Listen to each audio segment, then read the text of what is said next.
Captain June gripped the arms of his command chair as another blast rocked the Nebula Horizon *. Warning lights flashed across the bridge. The ship's shields were failing. Status report. He shouted over the alarm. His first officer, Hannah, looked up from her screen with fear in her eyes. Main shields at 12%. Engines damage. Weapons systems failing. The Drax ships are moving to surround us. June studied the tactical display. 7 Drax warships against his single Alliance vessel. His crew of 300 would not survive much longer. Send another distress call, he ordered. Sir, no Alliance ships are close enough to help, Hannah replied. The ship shook again. A power conduit exploded at the rear of the bridge, sending sparks across the deck. Shields at 5%, called the security officer. We cannot take another direct hit. June closed his eyes. He had failed his crew. The Drax were known for their cruelty. They took no prisoners and showed no mercy. Sir, unknown ship approaching, Hannah suddenly called out. It's small, just one pilot, and it's heading straight for the Drax formation. June watched in disbelief as a tiny vessel, smaller than a standard shuttle, darted between the massive Drax warships. It moved in ways that seemed impossible, weaving through laser fire that should have destroyed it instantly. Who would be crazy enough to? June's words died in his throat as the small ship fired on the lead Drax vessel, causing minimal damage but drawing all their attention. The unknown ship is broadcasting, Hannah said. Audio only. A calm voice filled the bridge. Alliance vessel * Nebula Horizon *. This is Kim of Earth. I'll create an opening for you. Be ready to jump to these coordinates when I give the signal. Numbers appeared on June's screen. The small ship continued its wild dance around the Drax warships, drawing their fire and disrupting their formation. Sir, this is madness, Hannah whispered. That pilot cannot possibly survive. Prepare for jump, June ordered. Transfer all remaining power to engines. They watched as the humans' vessel took a direct hit but somehow remained operational. It spun wildly before regaining control, then drove straight at the largest Drax ship. Now, Kim's voice crackled through the damaged speakers. The * Nebula Horizon * surged forward through the gap in the Drax formation. As they accelerated away, June saw the human ship ram into the Drax vessel's weapons array, causing a chain of explosions. Sir, the human ship is breaking apart, Hannah reported. Wait, a life pod has ejected. June didn't hesitate. Tractor beam. Get that pod aboard immediately. Minutes later, they jumped to safety. The medical team rushed the unconscious human to sickbay. The ship's doctor looked grim when June arrived. Will the human survive? June asked. I don't know, the doctor admitted. Their physiology is different from ours. They've suffered severe injuries and lost a lot of blood. June looked down at the pale face of their rescuer. The human was small compared to his own species, yet had fought with more courage than any warrior he had ever known. Do everything possible, June ordered. This person saved 300 lives today. 3 days later, with the human still in a coma, but stable, June sat at his desk and recorded an official message to the Galactic Alliance. I, Captain June of the Alliance vessel * Nebula Horizon *, hereby register a life debt to the human known as Kim of Earth, and by extension, to humanity itself. When my crew faced certain death, this human risked everything to save us, expecting nothing in return. Such an act cannot go unacknowledged. By the ancient laws of my people and the codes of the Alliance, I declare this debt binding upon myself and my descendants until such time as it may be repaid. June sent the message, not knowing that in human culture, such declarations carried far more weight than in any other species. Nor did he realize that by officially registering the debt in the galactic records, he had set in motion events that would change the course of the war to come. For when humanity owes you a favor, that is one thing. But when you owe humanity a favor, That is something else entirely. 3 months passed before Kim opened his eyes. The human lay in a recovery bed at Proxima Station, the largest Alliance medical facility in the sector. Machines beeped softly, monitoring vital signs. Dr. Lee adjusted the settings on a medicine dispenser. "The human is healing well," he told his assistant. "Much faster than we expected." When Kim finally woke, Captain Jun was called immediately. He entered the room with Hana close behind. "Our hero wakes," Jun said with a smile. Kim blinked slowly, taking in the unfamiliar surroundings. "Where am I?" "Proxima Station. You've been unconscious for 3 months," Jun explained. "I am Captain Jun of the Alliance vessel Nebula Horizon *. This is my first officer, Hana." Recognition flashed in Kim's eyes. "The ship being attacked. I remember now." Hana stepped forward. "You saved all 300 people on our ship. You risked your life for strangers." Kim shrugged weakly. "I saw someone in trouble. I helped. Anyone would do the same." Jun and Hana exchanged glances. No, they thought, not anyone would do the same. "What were you doing in that sector?" Jun asked. "It's far from any human settlement." "I'm a courier," Kim said. "I was delivering packages to Colony 7. Took a shortcut through that system. Lucky timing, I guess." Dr. Lee entered with a tablet. "You are remarkably recovered, considering your injuries. Human physiology is quite resilient." "When can I leave?" Kim asked, trying to sit up. "Not for another week," Dr. Lee insisted. "You had severe internal damage." Kim lay back with a sigh. "My ship. Destroyed," Jun said gently. "But we saved your personal items from the escape pod." Hana brought a small bag to the bed. Kim looked through it and seemed relieved to find a simple metal bracelet, which the human immediately put on. "Thank you," Kim said. "So what happens now?" Jun stood straighter. "I have registered a life debt to you and to humanity in the galactic records. My life and the lives of my crew belong to you until the debt is repaid." Kim's expression changed to one of alarm. "No, that's not necessary. Really. It is our way," Jun insisted. "Your bravery demands recognition." After Captain Jun and Dr. Lee left, Hana remained behind. She studied Kim with curiosity. "You seem uncomfortable with the life debt," she observed. Kim nodded. "Humans don't like being owed. It creates expectations." "Interesting," Hana said. "Most species would be pleased to receive such honor." "Humans see debts differently," Kim explained. "To us, they're serious promises that must be kept, no matter what."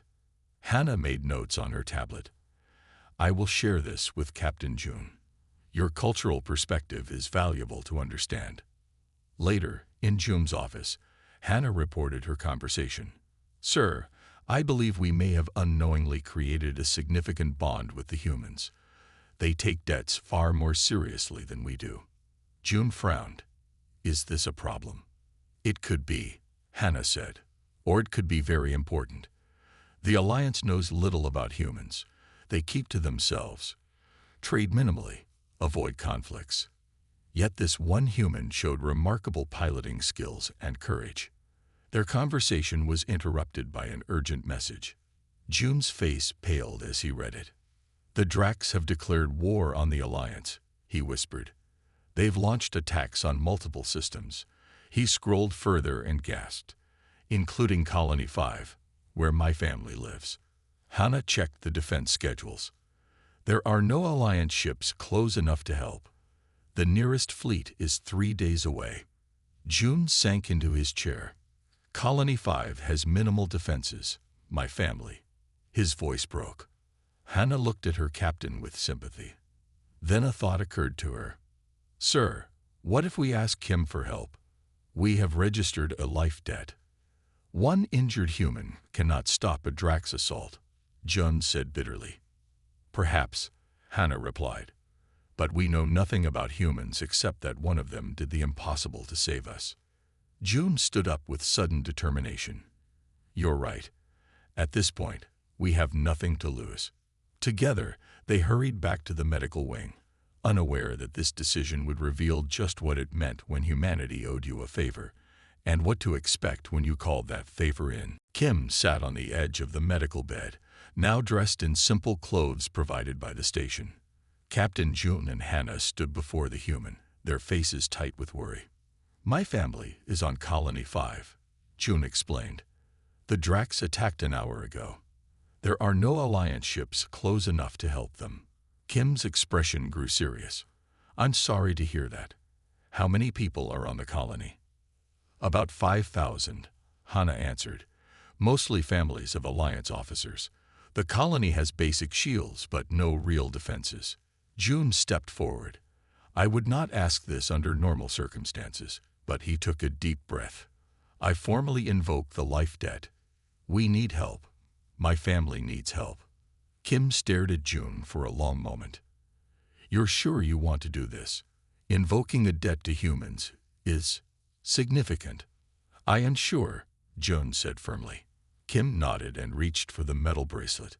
With a twist, it expanded into a small communication device. "I need privacy for this call." June and Hannah stepped outside, but watched through the window as Kim spoke into the device. The human's face was serious, the words too quiet to hear. After a brief conversation, Kim replaced the bracelet and called them back in. "What happened?" June asked. "I called in favor Protocol 7, Kim said simply. Hannah looked confused. "What does that mean?" "It means help is coming. But I need to explain something first." Kim sat down again, looking tired. "Humans don't have many ships in Alliance space because we prefer to stay unnoticed. We're a small species compared to most. But we have resources." "What kind of resources?" June asked. Kim smiled slightly. "You'll see soon enough." 3 hours later, as June paced in his office, a station officer called with urgent news. "Sir, 3 unregistered ships just appeared near the station. They're not in our database, but they're requesting permission to dock. They claim to be here for Kim." June rushed to the docking bay with Hannah and Kim. The 3 ships were unlike any Alliance vessels, sleek, dark, and clearly built for speed. They bore no markings or flags. A tall woman with short black hair stepped out of the lead ship. She wore a simple gray uniform with no rank insignia. 4 others followed her, similarly dressed. "Kim," she said with a nod, "you look terrible." "Good to see you too, Sunhee," Kim replied. Sunhee glanced at June and Hannah. "These are the ones you called Protocol 7 for. A single family." "Not just a family," Kim said. "A whole colony is under attack. 5,000 people." Sunhee sighed heavily. "You know this isn't what the protocol is for, right?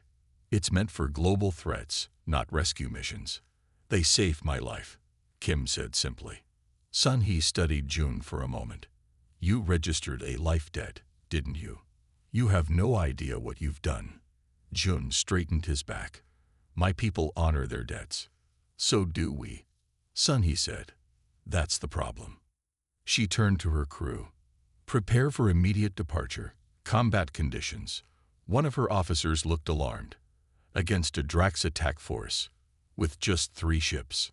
Sunhee smiled, but there was no warmth in it. "Would you prefer I call for more?"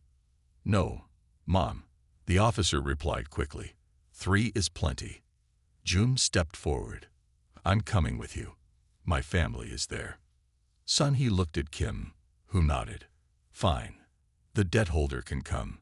But you follow my orders without question, understood?" "Understood," June agreed. As they boarded Sunhee's ship, June was surprised by what he saw. The interior was packed with advanced technology. The bridge crew worked with quick, practiced movements. "How long to reach Colony 5? Sunhee asked her navigator. 7 hours at maximum speed, came the reply. "Make it 5, Sunhee ordered. "The engines want." The engineer began. 5 hours, Sunhee repeated firmly. Kim called in Protocol 7. "That means we do the impossible." She looked at June. 1 colony rescue coming up. But you're buying drinks for the next decade, Kim. As the ship launched, Jun whispered to Hana, 3 small ships against a Drax attack force. This is suicide. Kim overheard and smiled slightly. Captain Jun, you're about to learn why debts to humanity are taken so seriously. When we say we'll do something, we mean it, even if it seems impossible. The ship accelerated to speeds Jun had never experienced, leaving him to wonder just what other surprises these humans had in store. Sun He's ship dropped out of faster-than-light travel with a shudder. 2 sister ships followed close behind. Through the main viewport, Captain Jun saw his homeworld, Colony 5, with 5 large Drax warships in orbit. They were firing on the colony's weak shields. "We're too late," Jun whispered, his heart breaking. Sun He studied the tactical display. Shields at 20%. Still holding. She turned to her crew. "Deploy fighters. All of them." Jun looked confused. "Fighters? These ships are too small to carry fighter craft." Sun He smiled. "Watch and learn, Captain." The sides of all 3 human ships opened. Hundreds of tiny one-person craft poured out like angry insects from a disturbed nest. Each was barely larger than the pilot inside. "Those aren't fighters," Jun said in shock. "They're too small to have weapons or shields." "We call them wasps," Kim explained. "Minimal protection, maximum speed, and maneuverability." Jun watched in horror as the swarm of tiny craft flew directly toward the Drax warships. "This is suicide. Alliance doctrine says to maintain defensive formations and—" "We're not the Alliance," Sun He interrupted. She opened a channel to her pilots. "Remember, you can't outgun them, but you can outfly them. Target weapons and sensors only." The wasps swarmed around the Drax ships like their namesake insects. They darted in close, fired small but precise shots, then spun away before the Drax could lock weapons. The massive warships tried to track the tiny craft, but were too slow.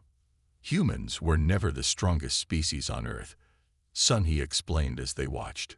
"We weren't the fastest or the biggest. We survived by being stubborn and willing to try the unexpected." A Drax ship managed to hit one of the wasps, destroying it instantly. Jun winced. "Your pilot knew the risks," Sun He said firmly, "and accepted them." She turned to her navigator. "Prepare to dock with the colony's main hub. We're evacuating civilians." While under fire, Jun asked in disbelief. "Yes," Sun He replied simply, "unless you prefer we wait for better conditions." As Sun He's ship approached the colony, the wasps concentrated their attacks on the nearest Drax warship, drawing its fire away from them. Jun saw that the tiny fighters were causing real damage now, disabling weapons arrays and disrupting the Drax formation. The ship docked with a hard clang. Sun He's crew moved with practiced speed, setting up evacuation routes into the ship. "We can't possibly fit 5,000 people on these 3 ships," Jun protested. "Watch us," Kim said. Sun He organized the colonists into groups, children and elderly first, then others. The inside of the human ships transformed as walls shifted and new spaces opened. People were packed tightly but efficiently. Jun found his family, his wife, and 2 children, among the colonists. Their tearful reunion was brief. "How did you bring help so quickly?" his wife asked. "I invoked a life debt to a human," Jun explained. His wife's eyes widened. "The stories about humans are true then." "What stories?" Jun asked, but there was no time for her to answer. A massive explosion rocked the docking area. One of the Drax ships had broken through the swarm of wasps and was targeting the evacuation directly. Without hesitation, Sun He ordered her own ship to detach and position itself between the colony and the attacking Drax vessel. "Direct hit will cause severe damage to us," her tactical officer warned. "Better us than them," Sun He replied calmly. "Divert all power to forward shields." The Drax ship fired. Sun He's vessel took the full impact, shuddering violently. Systems sparked and failed throughout the bridge. "Shields at critical," the tactical officer reported. One more hit, and we're done. June watched in awe as the human crew worked calmly despite the danger. Not one showed fear. Why? June asked Kim, who stood nearby. Why risk yourselves for strangers? Because your life matters to us, Kim answered simply. And because a debt is a debt. The second Drax blast never came. The swarm of wasps had disabled the enemy ship's main weapons. The two other human vessels completed loading the colonists. Sunny looked at the damage reports, and then at June. Everyone is aboard. Time to leave. As they pulled away from Colony 5, June realized he had just witnessed something remarkable. Not just an impressive rescue, but a glimpse of what humanity was truly capable of when called upon. And he suspected there was much more to learn. The 3 human ships brought the Colony 5 refugees to a hidden base inside an asteroid field. No maps showed this place. The base was large enough to hold all 5,000 colonists comfortably. Captain June stood with Kim on an observation deck, watching as the refugees settled in. Medical teams helped the injured. Food and beds were provided for everyone. How is this place not on any Alliance records? June asked. Because we didn't want it to be, Kim answered. June turned to face the human directly. I need the truth now. Who are you people, really? Those ships of yours move faster than anything I've seen. You had hundreds of fighter craft hidden in vessels that small. This base exists in unmapped space. He paused. And my wife mentioned stories about humans. Stories I've never heard. Kim was quiet for a moment. What would you say if I told you humans control the largest network in the galaxy? I would say that's impossible, June replied. Humanity is a minor race with only a handful of colonies. Exactly, Kim smiled. That's what everyone believes, and we prefer it that way. We learned early that being underestimated is an advantage. Explain, June demanded. Humanity appears small because most of what we do is hidden, Kim said. The ships you saw. We have thousands more. This base, one of hundreds scattered throughout the galaxy. June shook his head in disbelief. How could you hide all this? By never taking credit, Kim explained. By working through others.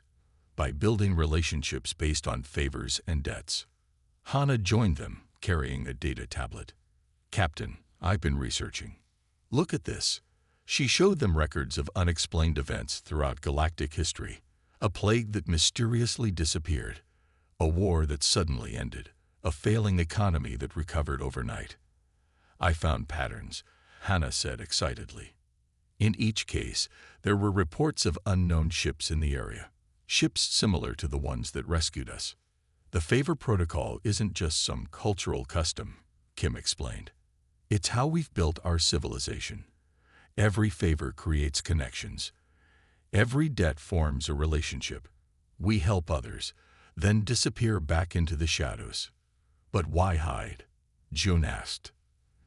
Because power attracts attention, Sunny said, walking up to join them. And attention brings conflict. Humans have seen enough war.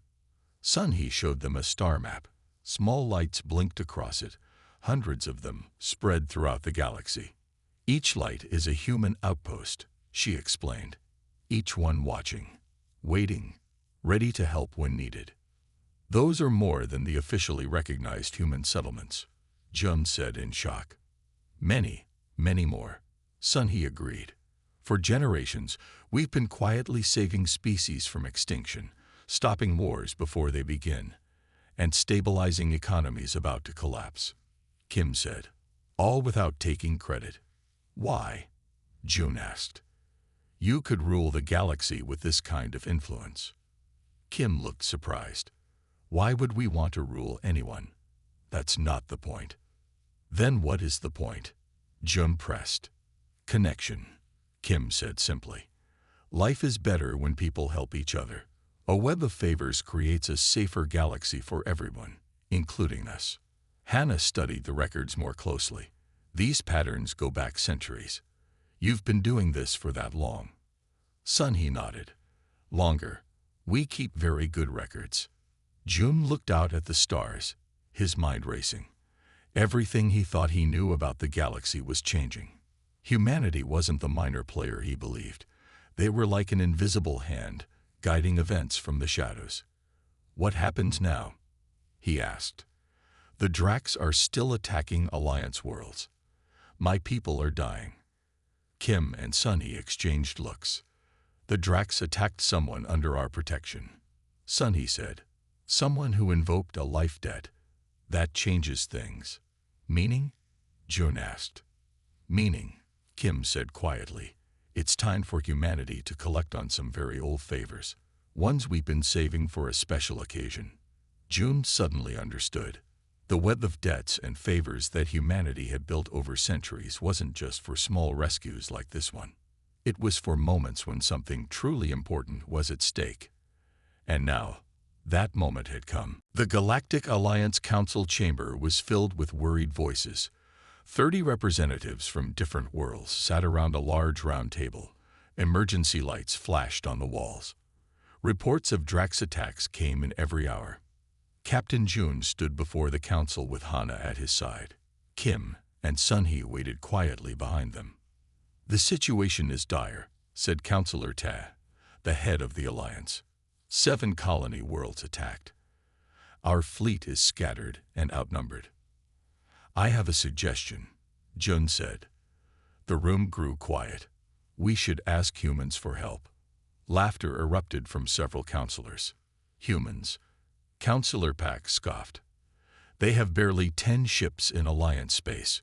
What could they possibly do against the Drax fleet? They saved my colony, Jun replied firmly. 5,000 people rescued with just 3 ships. Impossible, another councillor said. I witnessed it myself, Jun insisted. The humans have resources we don't know about. Technology we haven't seen before. Councillor Ta looked skeptical. Even if this is true, why would humans help us? They keep to themselves. They avoid alliance politics. An elderly councillor named Da, who had been silent until now, slowly stood up. His species was long-lived, with pale blue skin and 4 eyes. Perhaps I can answer that, Councillor Day said, his voice soft but clear. 300 years ago, my homeworld faced a deadly plague. Millions were dying. Our best scientists had no cure. The council chamber grew very quiet. Then unmarked ships arrived, Dai continued. Human ships, though we didn't know it at the time. They brought medicine. They saved our species from extinction. What did they ask in return? Councillor Tai asked. Nothing, Day replied, except that we pay it forward someday. I was just a child then, but I never forgot. Another councillor stood up. My people received help too. When our sun began to fail, small ships came with technology that stabilized it. The pilots refused payment. One by one, other councillors shared similar stories. Secret help given. Lives saved. No payment asked. No recognition sought. All this time, Councillor Ta said in wonder, humans have been helping us. Why hide it? Because that's who they are, Jum explained. They build connections through favors, not power. Sunhee stepped forward. If I may speak.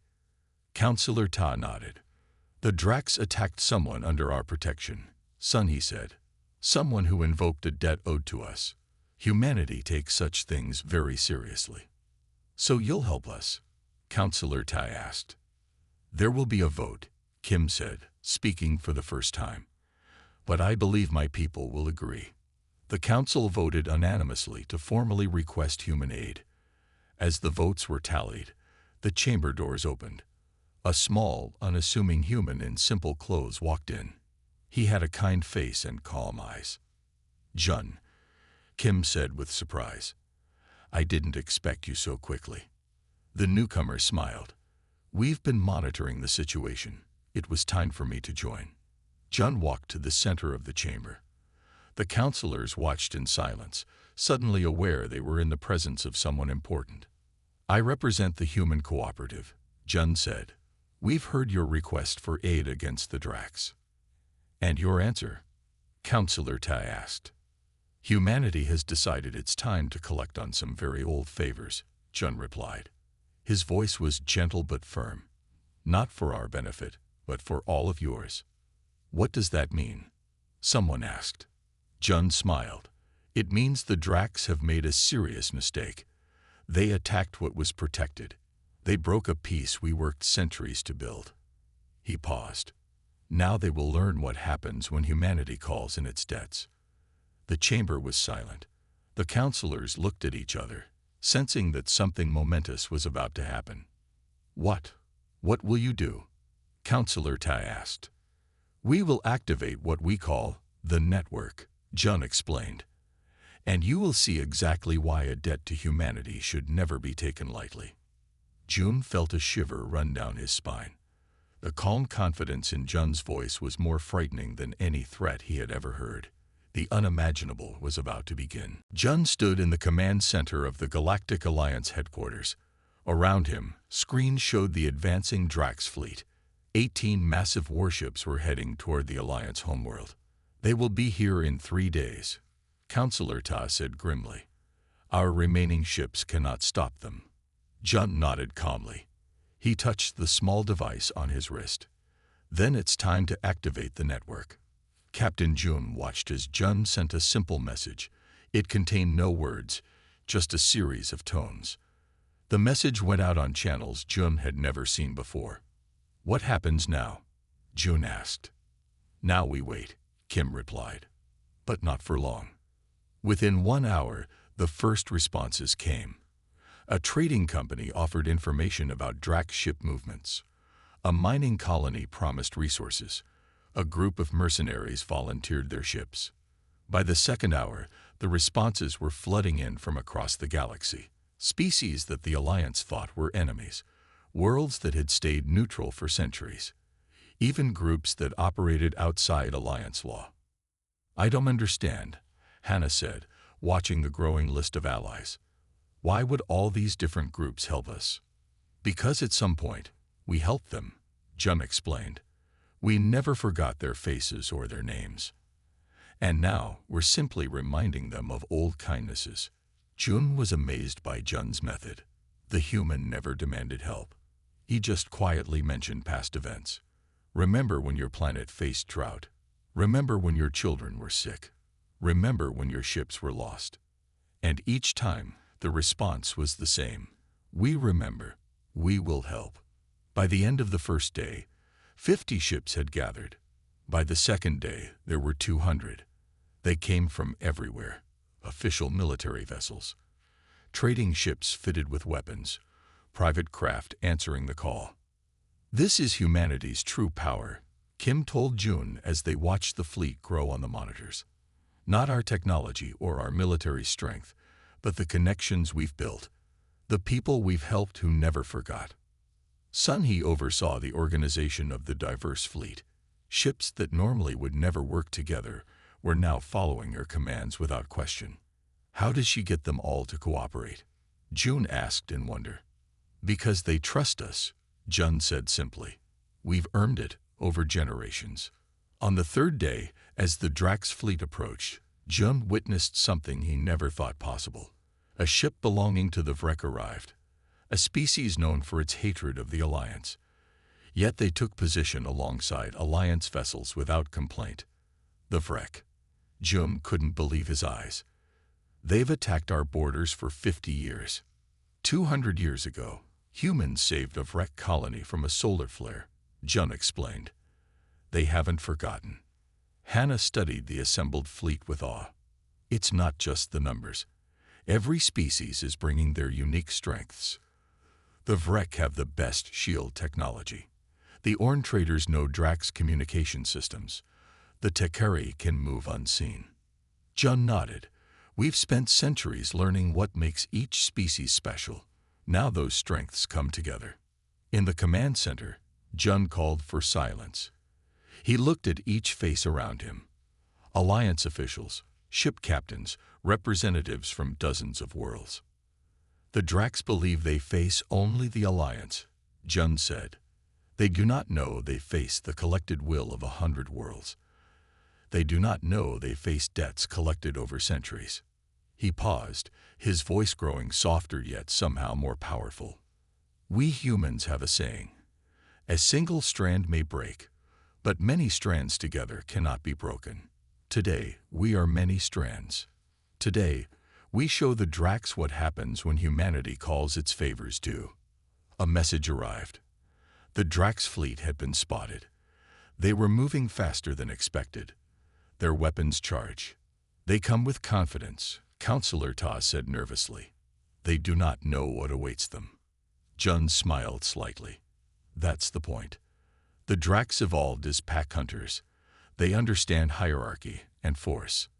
They don't understand networks or favors, or why someone would help without immediate reward.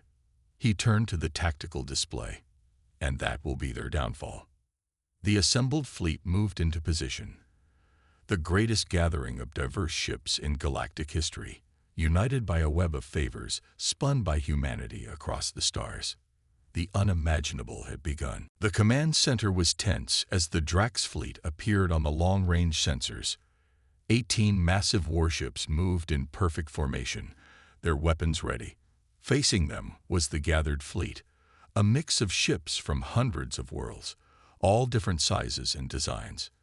They're sending a message, the communications officer announced. The Drax Supreme Commander demands our surrender. Jun smiled slightly. No response needed. Sun He stepped forward with a holographic display. The gathered captains leaned in to see the battle plan. This is not a conventional fight, she explained. We will use what we call distributed chaos strategy. Captain Jun looked confused. What does that mean? It means everyone does what they do best, in ways the enemy cannot predict. Sun He replied. The opposite of standard military doctrine. But how will we coordinate? Asked a wreck captain. Without central command, we'll be vulnerable. That's what the Dracs expect, Kim said. They evolved from pack predators. Their psychology requires clear hierarchies and predictable patterns, so we'll give them neither. Jun added, humans have studied the Dracs for decades. Their military relies on identifying command ships and taking out leaders. They expect enemies to behave like prey, to run or hide or form defensive circles. The plan unfolded. Each ship would receive specific instructions, but know only their part. No central command to target. No pattern to predict. This is madness, one alliance officer protested. Military strategy requires coordination. This is coordination. Sun He corrected. Just not the kind you're used to. As the Drax fleet approached, Jun gave the signal. The gathered fleet broke apart. Instead of forming battle lines, the ships scattered in all directions. To the Drax, it looked like chaos, like prey fleeing in panic. The Drax commanders fell for it completely. Their fleet spread out to pursue what they saw as easy targets. On the command center screens, Jun watched with growing anxiety. The battle looked like a disaster. Small groups of ships darted in to attack Drax vessels, then retreated. Others seemed to flee randomly. Some just circled at a distance. This isn't working, Counselor Ta said nervously. Our ships are scattered. The Dracs are picking them off one by one. Watch, Jun said calmly. 3 hours into the battle, a signal flashed across all screens, a simple tone. The same one Jun had sent days earlier to activate the network. Instantly, the seemingly random movements became purposeful. Ships that had been circling darted inward. Those that appeared to flee turned back. Groups that seemed disconnected joined together in coordinated strikes. The Drax fleet, spread thin chasing what they thought were easy targets, now found themselves surrounded and isolated from each other. They took the bait, Sun He said with satisfaction. Now the real strategy begins. The Allied ships targeted specific systems on the Drax vessels, not trying to destroy them, but to disable their command and communication capabilities. The Vrek used their advanced shields to protect smaller, faster ships as they darted in close. The Orn traders, with their knowledge of Drax communications, jammed their signals. The Tekuri moved unseen to sabotage key systems. I don't understand, Jun said, watching the battle unfold. Why aren't we destroying their ships when we have the chance? Because that's not the goal, Jun explained. Destruction is easy. Peace is harder. Within hours, all 18 Drax warships were disabled but largely intact. Their weapons were offline, their engines damaged, their communications cut, but their life support systems remained untouched. Send a message to the Drax Supreme Commander, Jun instructed. Tell them we're ready to discuss terms. Jun stared in amazement. You planned this all along, not to destroy them, but to force them to talk. Kim nodded. Humans learned long ago that making an enemy is easy. Making a former enemy into a friend. That's the true challenge. Jun looked at the tactical display showing the disabled Drax fleet. And now, the hardest part begins. The Drax Supreme Commander stood in the center of the Alliance Council chamber. Tall and fierce, with scaled skin and sharp teeth, he looked out of place among the diverse species gathered around him. His fleet was disabled. His position was weak. Yet he held himself with pride. How? The commander demanded. How did you gather such a force without our knowledge? How did you coordinate an attack that should have been impossible? Jun stepped forward. Small and unassuming next to the massive Drax, he seemed almost fragile, but there was strength in his calm voice. We are collecting on debts accumulated over centuries, Jun explained. Not for conquest or dominance, but to establish peace. The commander's eyes narrowed. What debts? The Drax owe nothing to humans or the Alliance. You attack those under our protection, Jun replied simply. That cannot stand. Captain Jun watched from the side of the chamber. The contrast between the two leaders was striking. The Drax commander with his physical power and the human with his quiet confidence. Jun presented the terms.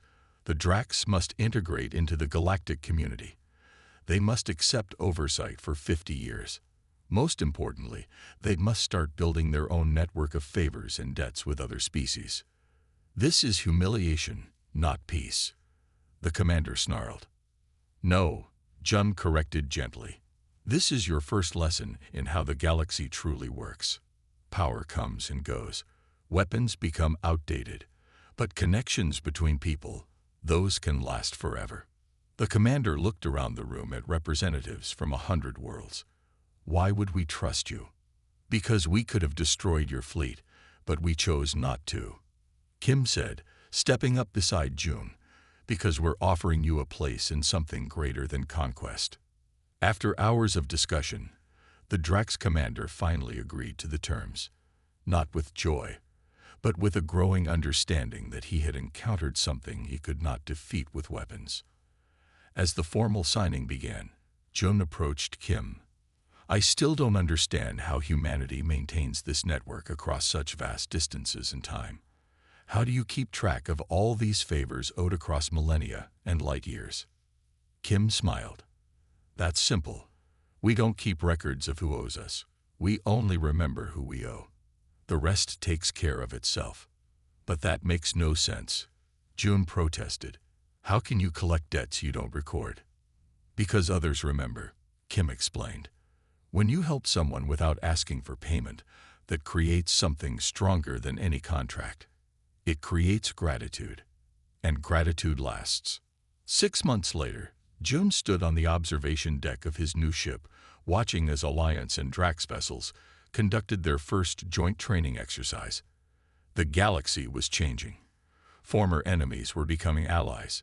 Trade routes were reopening. Hana joined him, carrying reports. It's working better than anyone expected, she said. The Drax are actually good trading partners once they stopped shooting at everyone. And humanity? Jun asked. What are they doing now? Disappearing back into the shadows, Hana replied. Their official ships have returned to their territories. As far as most people know, they played only a small part in recent events. Jun nodded. He wasn't surprised. The humans had shown him their true power, not in weapons or territory, but in their ability to inspire even the most diverse species to work together when needed. He opened his personal log and made a new entry. When humanity owes you a favor, expect the unimaginable, not because of what they can do, but because of who they inspire everyone else to become. Then he added one more line. And when you owe humanity a favor, remember that someday they might ask you to do the impossible, and you'll find yourself doing it gladly. Somewhere across the stars, Jun was already helping another world in need. The cycle continued. The network grew stronger, and humanity moved through the galaxy like a hidden current, connecting worlds and building peace through a simple philosophy. Help first. Ask nothing. Remember always. The unimaginable, Jun had learned, wasn't humanity's technology or tactics. It was their patience and their faith in the simple power of kindness multiplied across centuries. And that was the most powerful force in the galaxy.